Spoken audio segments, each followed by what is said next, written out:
सभी सम्मानित मुल्क के मालिकों को सुभाष बौद्ध की ओर से प्यार भरा नमस्कार, जय भीम, नमो बुद्धाय।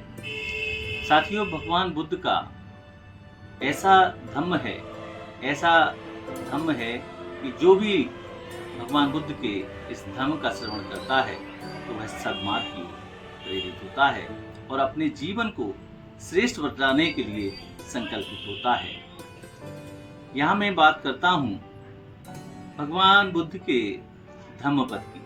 मनोपुब्बम्मा धम्मा मनोसेठा मनोमया मनसा चा पदुत्थेनि भासति वा करोति वा ततोनं दुखन्मवेति छाया वा अनपायनि। अर्थात सभी शारीरिक, वाचिक और चैतसिक अवस्थाएं पहले मन से उत्पन्न होते हैं। मन ही मुखिया है, अतः वे मनोमय है। जब व्यक्ति सदोष मन से बोलता है, काम करता है, तो वह कष्ट, दुख को उसी प्रकार से भोगता है जैसे बैलगाड़ी के पहिए बैल के पैरों के पीछे पीछे आते हैं। तथागत जब श्रावस्ती के जेतवन महाविहार में रहते थे, उस समय वहां चक्कुपाल नामक एक अंधे अरहत रहते थे। जब वे इधर उधर विचरण करते थे तो उनके पैरों के नीचे अनेक जीव जंतु, कीड़े मकोड़े आकर मर जाते थे। तब भिक्षुओं ने तथागत बुद्ध से कहा, चक्कुपाल अरहत प्राप्ति की वजह से वे भाग्यवान होते हुए भी वे क्यों अंधे हो गए तथा अरहत से जीव हिंसा भी नहीं होनी चाहिए थी। उसके उत्तर में भगवान बुद्ध ने उस प्रश्न के उत्तर में भगवान बुद्ध ने उपरोक्त गाथा को सुनाते हुए कहा था कि चक्कुपाल अपने पूर्व जन्म में एक वैद्य थे, जिन्होंने बुरे विचार से एक स्त्री की आंखों को फोड़ डाला था। यह उसी का परिणाम है। व्यक्ति द्वारा संपादित कर्म व्यक्ति का वैसे ही पीछा करते हैं जैसे बैलगाड़ी के में नथे हुए बैलों के पैरों के पीछे पहिए चक्के चलते हैं। अतः चक्कुपाल अपने किए के कारण अंधे हो गए हैं, लेकिन अब इसने अरहत पद को प्राप्त कर लिया है। में जीव हिंसा करने की चेतना नहीं होती है, इसलिए इसे हिंसा नहीं माना जाएगा, क्योंकि पाप और पुण्य कर्म का निर्धारक चित्त होता है। आपका विचार अच्छा हो तो उससे मार्ग या साधन अच्छा ही होगा। उससे प्राप्त होने वाला फल उपकारी और कल्याणकारी होगा। यदि विचार बुरा हो तो उससे मार्ग, साधन और परिणाम भी बुरा ही मिलेगा। अतः निरंतर अपने अंदर अच्छे विचारों को उत्पन्न करने का सदा प्रयास करना चाहिए। इस संदर्भ में एक घटना बहुत ही विचारणीय है कि दो छोटे छोटे लड़के खेलते हुए किसी सम्राट के महल के बाहर पहुंच गए। उनमें से एक बच्चे के मन में ख्याल आया कि यह कितना विशाल महल है, निश्चित ही इसमें जो रहता होगा वह कितना महान होगा, कितने लोगों का कल्याण करने वाला होगा।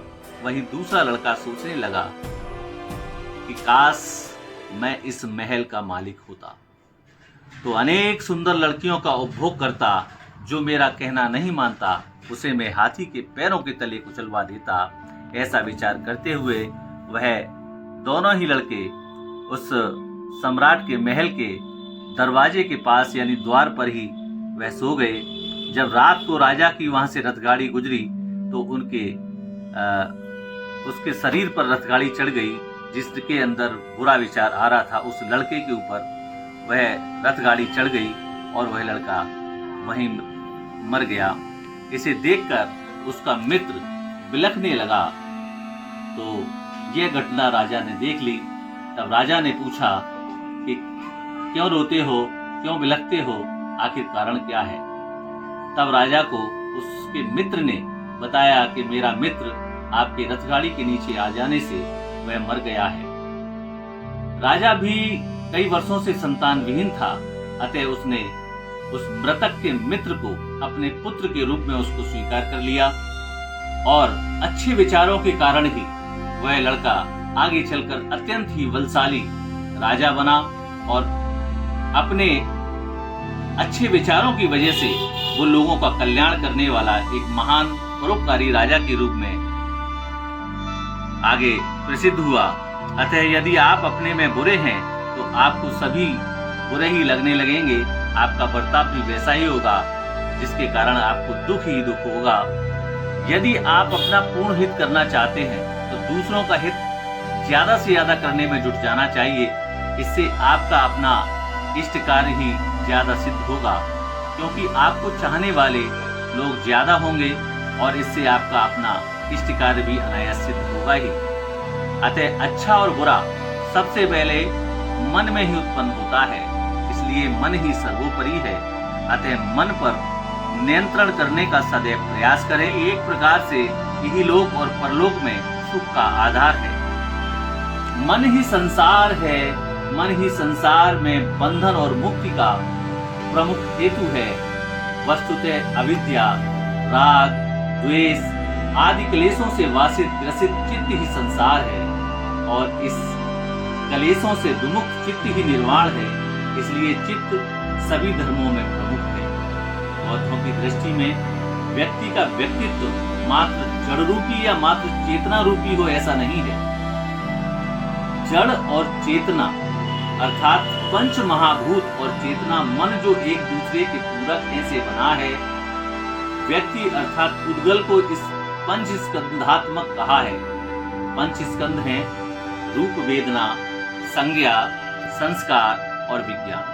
अर्थात यह नाम रूप भी कहलाता है। इसमें से रूप स्कंध ही मात्र जड़ स्वरूप है, शेष 4 स्कंध चित्त चैतसिक स्वरूप हैं। अतः जहाँ एक भाग जड़ अंश है वहीं 4 भाग चेतनामय अंश है। इसलिए जितनी बाहरी जगत की विशालता है उससे कई गुना हमारी आंतरिक जगत है। इसका अनुभव हम रात दिन यहाँ तक कि स्वप्नों में भी करते रहते हैं। हमारा मानसिक सोच ही हमारे अच्छे और बुरे कर्मों का प्रेरक है। हर कार्य का प्रारूप सर्वप्रथम पहले हमारे मन मस्तिष्क में ही होता है।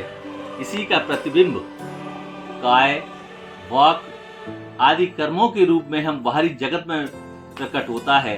अतः व्यक्ति के शारीरिक और वाचिक मानसिक कर्मों से उसकी मनोदशा को समझ सकते हैं। अतः व्यक्ति समूह का नाम ही समाज है।